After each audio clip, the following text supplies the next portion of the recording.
Washington had very high expectations for his slaves. He wanted them up at dawn. He wanted them to work hard, consistently throughout the day, and he didn't want them to quit until it was dark. And he was quite a taskmaster in terms of what he expected to be done.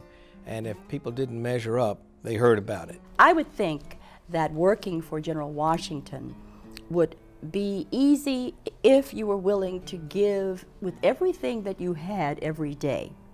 However, if you were tired or your knee joints were aching, he might not have been the man that you would have wanted as master of the home. At least George Washington knew his slaves. They didn't have last names, but at least through his records, he kept records of who they were. He was particularly sensitive to the needs of his slaves and mentioned several times in his diaries and in his words to his managers that the slaves should not work, especially if they were particularly sick. From his own perspective, he was eminently fair. He fed his slaves, he gave them shelter, he protected his slaves, and then later in his life, he allowed them to live in families. He didn't sell them. He rarely beat them. Fairness is in the eye of the beholder. From Washington's perspective, he may have been fair, but I suspect that the enslaved laborers did not think so themselves. By the standards of his day, Washington was fair. Washington was born into a world and a society that accepted slavery. It was normal. Nothing can take away from the greatness of the man as a leader, but if you are descended from enslaved people, it's very difficult to embrace him without question. African Americans will always have a problem with slaveholders.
There were more than 300 enslaved people at Mount Vernon by the time of Washington's death in 1799. As with slaves everywhere in the United States, Mount Vernon slaves had no legal rights, no rights of any kind. They were property. From what I've understood from family members who passed it down orally, the winters were cold, they didn't have enough to eat, they didn't have enough clothes, the quarters that they were in didn't have enough fuel, and it was extremely crowded. The diet was not something that was sufficient to sustain the average person, especially an enslaved person who worked as hard as enslaved people did at Mount Vernon. Every individual was provided with a peck of corn on a weekly basis, and they were expected to make corn cakes out of that. That was a big part of their rations. They were also given fish every week. Dried fish was a big part of what the Mount Vernon slaves received here. Slave life here was a little different in the fact that slaves were allowed to tend gardens, for example, tend their own gardens to supplement their allotment of what they received from Washington, and were even allowed to hunt. So some of them were able to carry guns and utilize ammunition. There's clear evidence that the slaves living here at Mount Vernon were treated better, had better clothes, and probably had better food, and were treated in general better than those who were at the outlying farms. The outlying farms would have had even less substantial housing. It would have been run down, there would have been dirt floors, and the housing just would not have been adequate for, at least enslaved laborers wouldn't have thought that it was adequate housing. Once work was over at the end of the day, a lot of the slaves did go home and spend the nights with their families. Again, Washington remarked oftentimes how tired the slaves would be the next day because they spent so much time at night with their families, and often referred to them as night walkers. On the plantation, you find a range of what are called resistance behaviors, such as feigning illness, breaking tools, disappearing somewhere on the 8,000 acres and not being present at one's job. They knew what Washington wanted from them was their labor. They weren't going to give it. They weren't going to give it easily.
The problem was, at least from Washington's perspective, that slavery was very divisive, that the country was already divided, and that in fact the Constitution couldn't even be adopted without certain amendments, certain compromises over the issue of slavery.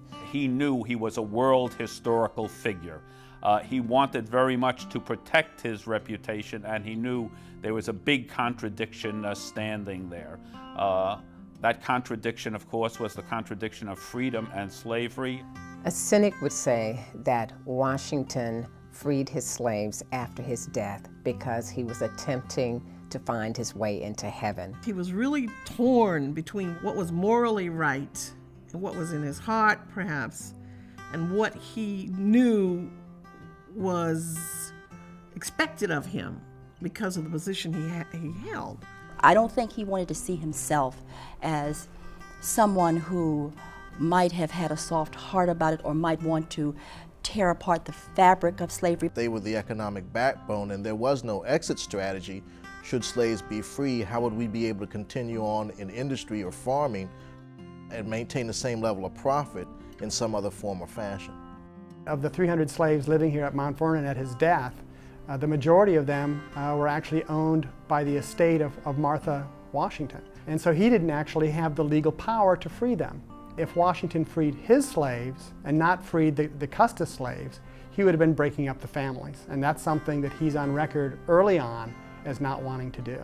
That was a big fear among all of the enslaved people, that they would one day be broken apart and sold. He actually explored a number of possibilities, including trying to sell some of his land so that he would have enough money to be able to pay to free the Custis slaves, the slaves of Martha Washington, that he didn't actually control. He fails in doing that, and so doesn't have the money, from that source to be able to free them all.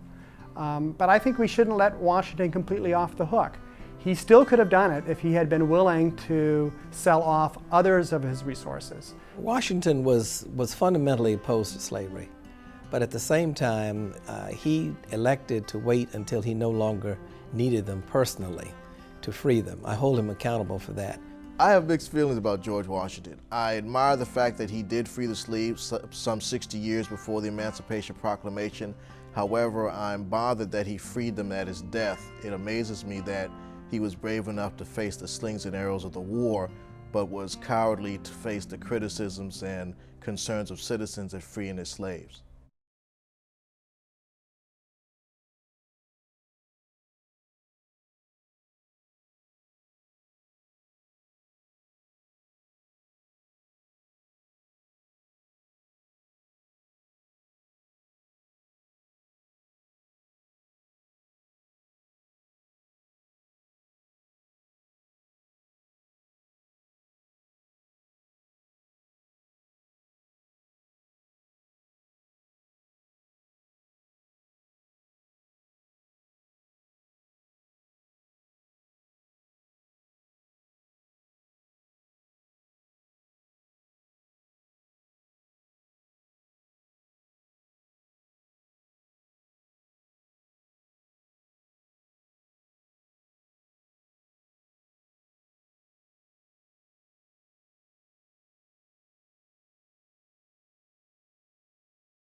Although the enslaved population owned by Washington was ecstatic at the idea of freedom, it was still heartbreaking for them because the Custis slaves were not freed as well. So you had instances of families being divided. My family was never separated. They were actually freed as a unit, and I think it helped them overall to endure the hardships both of slave life and of freedom once they were set free when Washington died. My ancestors derived great pleasure and prominence from being descended from Caroline Branham. My family remained here in Alexandria. Levi Jones, who was Edie's son that was born free, established a church with his wife, Lomax Amy Zion Church here in Shirlington, and they continued to live here up until the early 80s, and now we're literally down to one last Jones descendant that's still living here in the area. People were able to gain leadership in their communities because of where they had come from and the positions they had held, not only in the household, but after being freed. And today, 200 plus years after his death, the Quandt family still basks in the legacy of being affiliated with George Washington. You hear about the greatness of Washington, but you don't hear about the people that contributed to that greatness, the people behind the scenes, and my family were part of those people behind the scenes.